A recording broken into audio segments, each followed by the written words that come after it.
Hello दोस्तों, मेरे channel technology में आपका स्वागत है। आज हम बात करेंगे कि आप अपने घर में वॉल फैन और टेबल फैन को कैसे लंबे समय तक के यूज़ कर सकते हैं। सबसे पहले आपको इसकी टाइम सर्विस करनी पड़ेगी।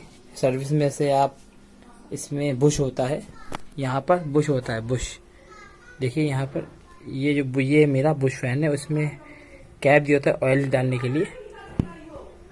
ये देखिए है, इसमें आप ऑयलिंग करेंगे, टाइम ऑयलिंग करेंगे। ये देखिए, टाइम ऑयलिंग करेंगे तो ये आपका फ़ैन लंबे समय तक चलेगा।